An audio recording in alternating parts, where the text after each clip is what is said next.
I mean, it's crazy. But the efficacy of our legislators is something that we're going to be focusing on in our next segment on Political Point. But let's shift gears to, I'd like to draw your attention to page 8 of the Standard. And this has to do with the poison on our plates in the name of food. And we're told KEBS okayed toxic maize used in flour. And this is a story that breaks down the millers that brought in the grain at a subsidized price. And now it's turning out that this is maize that contained aflatoxin, which is a toxin that has been named by, you know, the relevant scientific agencies as something that could be carcinogenic. Carcinogenic means that it's an agent that could cause cancer.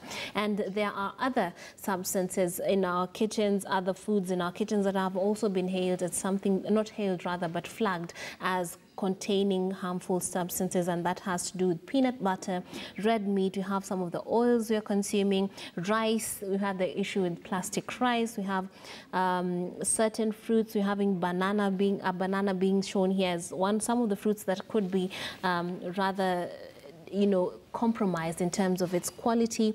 And there's so much more, and a lot of data has been given right here on page 8 all the way to page 9 of the Standard. And this is just a big concern for everyone. Mr. Suleiman, when you see this story, it's developing from a few days ago. What's your take on this? Clearly, I think in the first place, I will even commend this specific journalist in giving us such data. This is the sort of stories that we appreciate in having our papers. Yes. Quite educative and quite informative of the human health.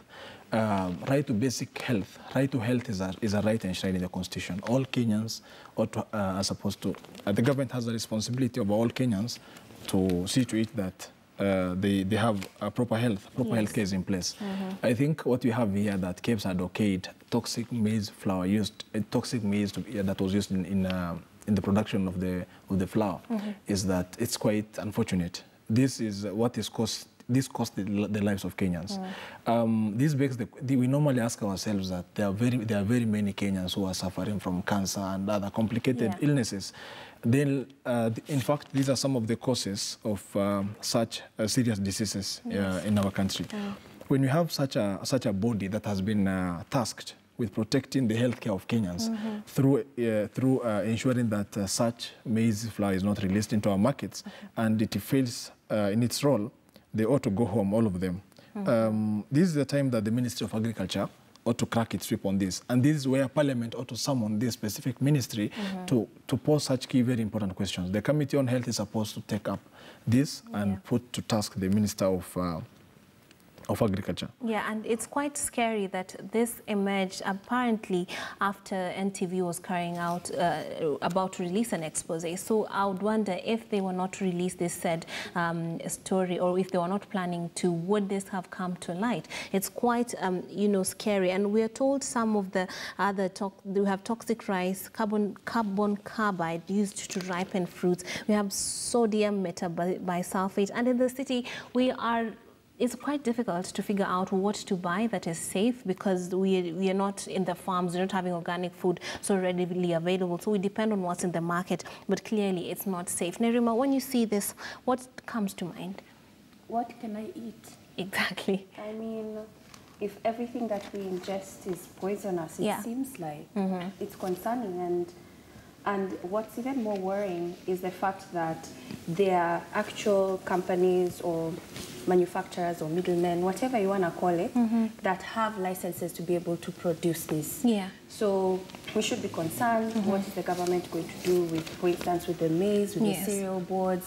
As much as every time documentaries or exposés such as this come out, you'll see the government moving with speed and some companies being shut down. But then why does it keep recurring? So it means that there's something, there are regulations that we're not following through. It means that there are people who have licenses that shouldn't have, and they need to be more stringent systems put in place. And the lives of people need to be saved. I mean, once you see a product with the KEBS stamp or the KEBS sticker, all you know is that they've looked into it and it's safe. And sometimes I think of it in terms of when they were talking about the sodium metabisulfite in meat, that should be a red flag to just take a look at every every other substance that is in the market, but it seems we're waiting for one to be talked about, and then the other, and then the other. And the media can only do so much. They can expose, they can write stories about it, and hope that the relevant agencies take control of the matter. But clearly, that is only all it amounts to: splashes on the papers, and then we forget about it until we hear about cancer or until we hear about another problem that has come up. Honorable Kagushe, what's your take on this?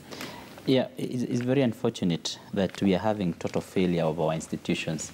But again, this is also clear that we have politicized our institutions too much. And with politicization of our institutions, you find that we have our parastatals not able to perform their independent duties.